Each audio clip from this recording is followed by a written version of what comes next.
Salut à tous, comme on dit chez moi, Akuman c'est Mounion. Ça fait un moment que j'ai pas fait de vidéo, je m'excuse auprès de tous mes abonnés, mais bon, pour tous ceux qui me suivent sur YouTube, sur Facebook, sur Instagram, enfin sur tous mes réseaux sociaux, vous voyez quand même qu'on travaille. Et bon, les vidéos c'est important, malheureusement on n'a pas tout le temps d'en faire, mais bon, je ferai en sorte d'essayer de vous faire des vidéos un petit peu plus régulièrement pour répondre à certaines interrogations que vous pourrez avoir directement sur YouTube. Pour tous ceux qui ne me connaissent pas, je suis Rodrigue Jean, négociateur en Guyane française depuis 2004, présent sur les réseaux sociaux depuis 2014. Je présente mon visage sur les réseaux sociaux depuis 2017 et je vous propose une autre manière d'appréhender vos recherches immobilières en Guyane.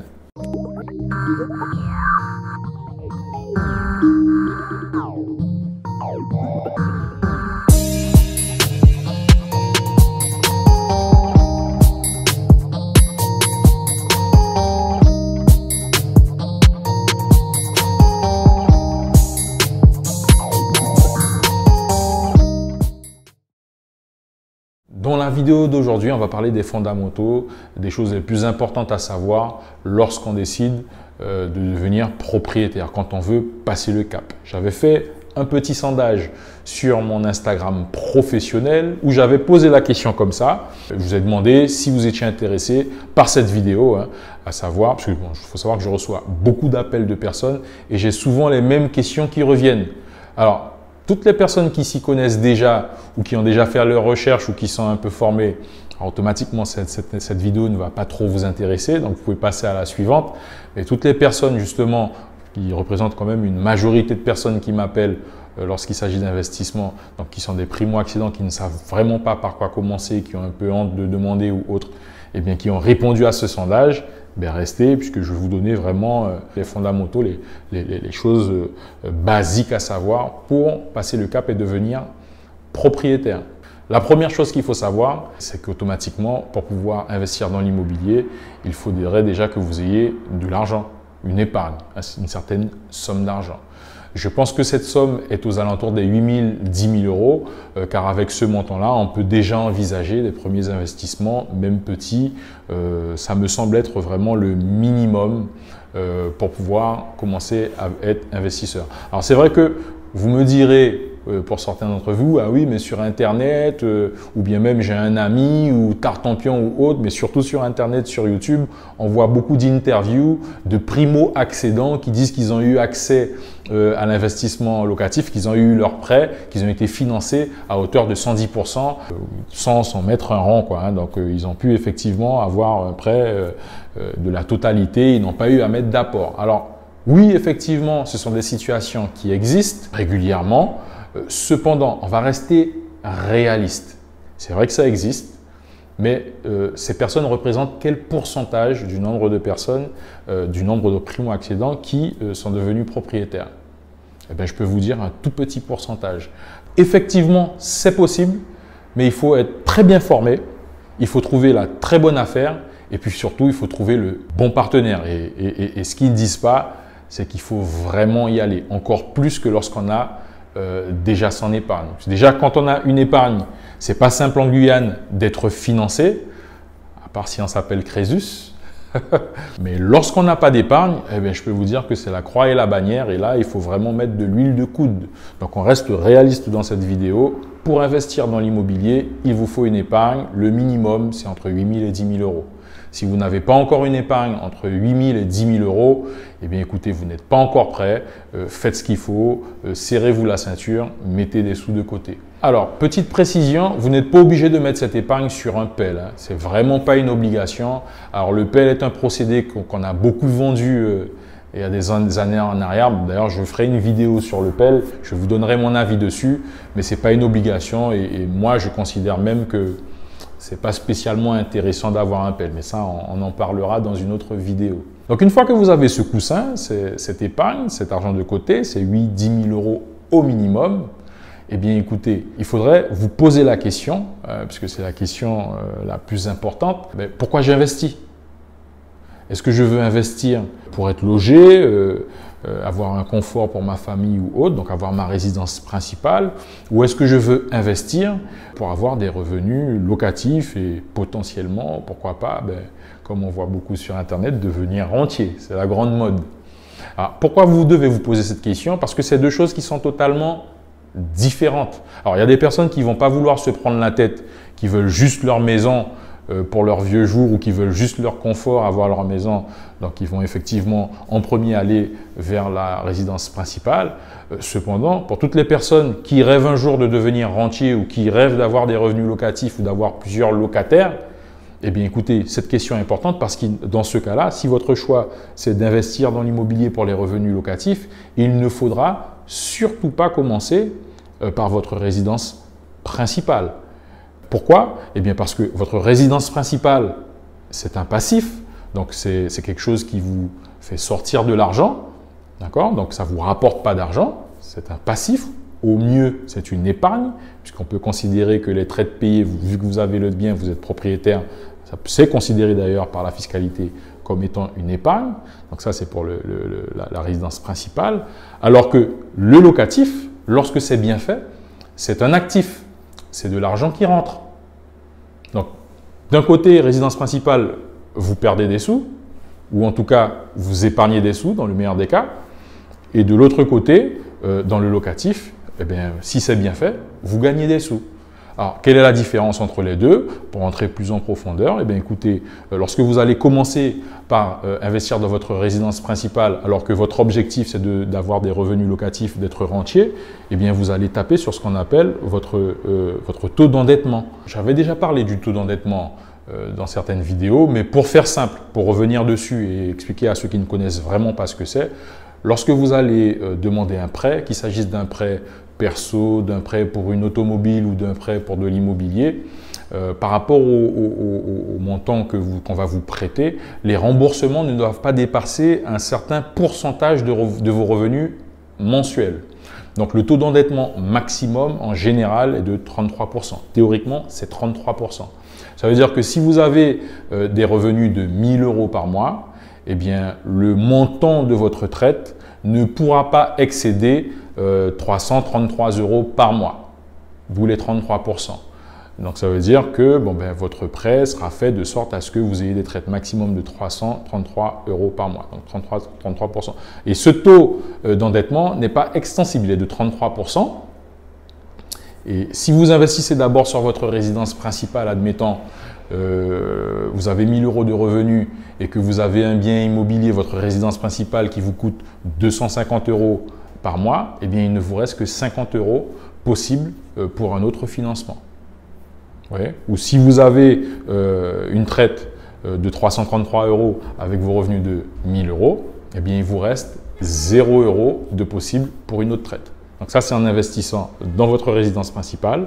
Comme je vous disais, c'est du passif. Ça vous coûte de l'argent. Donc automatiquement, si l'objectif était de devenir propriétaire, d'avoir des loyers, d'être potentiellement rentier, en investissant sur votre résidence principale, vous serez bloqué pendant un certain nombre d'années. Alors que si vous commencez par un revenu locatif, lorsque c'est bien fait, c'est censé vous ramener du cash flow, c'est censé vous ramener de l'actif, des sous. Donc là, ça ne va pas taper sur votre taux d'endettement. Au contraire, ça va booster votre taux d'endettement parce que vous aurez toujours vos 1 000 € par mois, plus potentiellement vos loyers qui rentrent, le cash flow généré par les loyers lorsque c'est bien fait. Donc cette question est très importante. Une fois que vous avez déterminé quel est votre objectif, propriétaire, résidence principale ou potentiel futur rentier. Une fois que votre épargne est constituée au minimum entre 8 et 10 000 €, eh bien écoutez, à ce moment-là, il faudra prendre rendez-vous avec votre banquier. Alors, je précise quand même, puisque j'ai souvent cette question-là, il y a beaucoup de personnes qui ont des croyances limitantes. C'est-à-dire qu'il y a beaucoup de personnes des fois qui m'appellent, qui posent des questions, qui ne connaissent pas du tout. Oui, monsieur, moi mon rêve c'est de devenir propriétaire, je souhaiterais investir, mais j'ai entendu dire que j'ai pas assez d'argent ou autre. Alors c'est totalement faux, ce n'est pas une question de montant de salaire.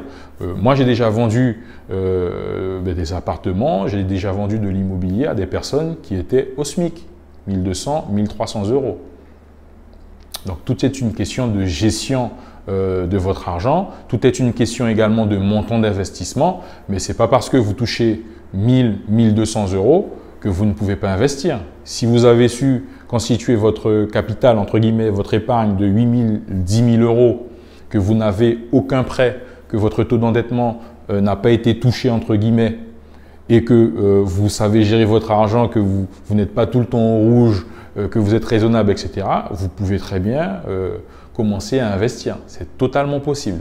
Donc, je tenais quand même à préciser ça, puisque j'ai souvent cette question, ah oui, mais bon, oui, bah, je ne touche pas 3 000, je ne touche pas 4 000, je ne touche pas 5 000, je ne peux pas investir. Non, des 1 000 euros, et j'ai même envie de vous dire, même quelqu'un qui touche 700 euros, si c'est bien géré, c'est potentiellement possible. Alors, ça ne sera pas aussi simple que quelqu'un qui touche 10 000, mais c'est quand même potentiellement possible. Le plus important est d'avoir effectivement une source de revenus stable, donc des revenus qui rentrent tout le temps. Hein. Le mieux, effectivement, les banques, ils aiment bien tout ce qui est fonctionnaire et tout ce qui est CDI, mais n'importe quel profil peut avoir accès à l'investissement, que vous soyez indépendant, que vous soyez salarié en CDI, que vous soyez fonctionnaire et que vous ayez un petit salaire.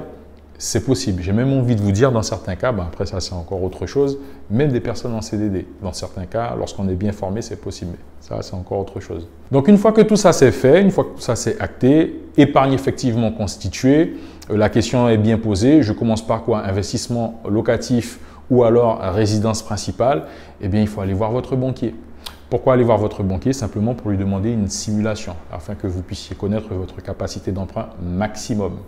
C'est plus simple d'aller le voir lui dans un premier temps pour ce document, cette simulation, car il voit un petit peu vos mouvements. Alors c'est vrai que c'est un généraliste. J'avais fait une vidéo où je parlais, où je conseillais beaucoup d'aller voir un courtier.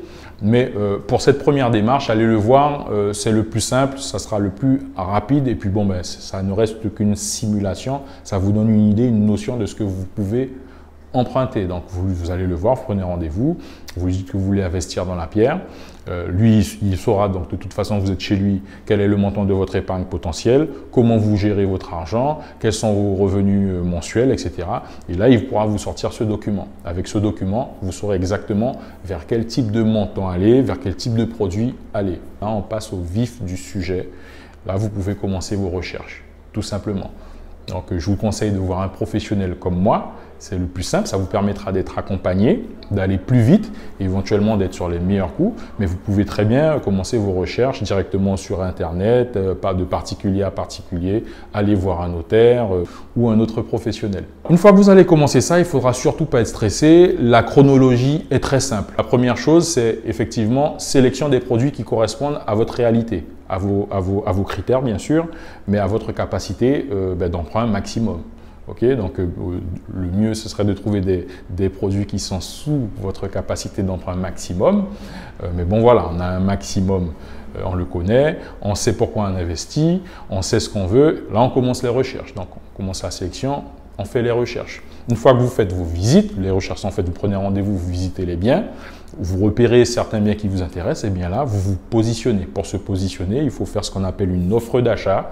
Donc, c'est un document que vous devez écrire au propriétaire ou c'est un document qui vous est présenté par le professionnel, il faudra le signer et mettre le montant. Ce qu'il faut aussi savoir, c'est qu'en général, dans 90% des cas, les prix présentés sur les annonces sont pratiquement tous négociables. Donc 90 voire 95% des cas, lorsque vous allez voir une annonce ou lorsque vous allez chez un professionnel, si le bien il est à 100 000 euros, il faut savoir qu'il y a toujours une petite marge de négociation possible.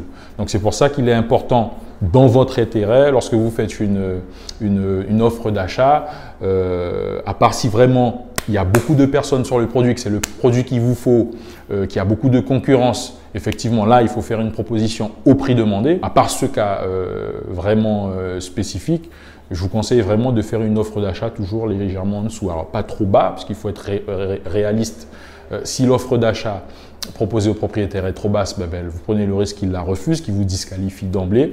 Mais bon, essayez toujours de gratter ou d'être accompagné d'un professionnel pour que la négociation puisse être faite dans les bonnes conditions. Lorsque vous faites votre proposition d'achat, il y a 3 scénarios possibles. Le premier scénario, c'est que votre proposition est trop basse, le propriétaire la refuse, il vous disqualifie, il passe à un autre client. Le deuxième scénario, c'est que la proposition est trop basse mais pas trop, et là le propriétaire vous fait une contre-proposition. Le troisième scénario, c'est que la proposition convient totalement au propriétaire et là il l'accepte. Donc une fois, peu importe le scénario, une fois que vous avez un accord sur une offre d'achat, eh bien rapidement il faut passer à la signature du compromis. Donc le compromis, c'est le contrat qui va engager le propriétaire et l'acquéreur potentiel, qui va laisser le temps à l'acquéreur potentiel de vraiment chercher son financement. Et pendant ce laps de temps, en général, la durée d'un compromis est de 3 mois, l'acquéreur aura le temps de faire toutes ces démarches pour pouvoir trouver son financement, etc., que le dossier soit traité chez le notaire. Donc une fois que son compromis est signé, eh bien, il faut tout de suite effectivement retourner voir son banquier, lui présenter le compromis, toutes les annexes. On en parlera dans une autre vidéo qui a été fournie par le propriétaire, diagnostic, etc., etc. Et éventuellement également aller voir d'autres banques, d'autres professionnels. Et ce que je conseille de faire d'ailleurs, c'est d'aller voir un courtier, puisque je le rappelle, le banquier est un généraliste, le courtier est un spécialiste, donc il sera plus à même de vous proposer les meilleures stratégies et de donner quelques idées ou de monter un dossier qui convient parfaitement à vos objectifs qu'un banquier qui va vous proposer des choses vraiment, voilà, c'est un généraliste, donc lorsque vous avez un problème au niveau des yeux, vous n'allez pas voir votre médecin généraliste, vous allez voir un ophtalmo. C'est à peu près la même chose. Donc, je vous conseille vraiment de voir un courtier. En tout cas, il faut faire jouer la concurrence, voir vraiment plusieurs organismes de financement, plusieurs banques, un courtier ou plusieurs courtiers, et afin que vous puissiez potentiellement obtenir les meilleurs taux possibles. Donc, si vous voulez plus d'informations, n'hésitez pas à me contacter. Je me ferai un plaisir de vous accompagner, de vous donner un petit peu plus de détails. Si vous êtes déjà au stade où vous avez déjà votre simulation, que vous avez déjà votre épingle, appelez-moi également, j'ai beaucoup d'affaires intéressantes. Voilà, la vidéo est terminée, donc je vous invite à me mettre un pouce bleu. Je vous invite aussi à vous inscrire à la chaîne et à cliquer sur la cloche des notifications pour recevoir toutes les dernières vidéos. Je vais en faire un peu plus régulièrement, puis de toute façon, je présente régulièrement les produits que j'ai en location ou en vente, donc n'hésitez pas à cliquer sur la cloche. Je vous invite aussi à me suivre sur mes autres réseaux sociaux, je suis présent partout, très actif sur Instagram, YouTube bien entendu, Facebook, TikTok, je suis sur TikTok et Snapchat. À bientôt les gens.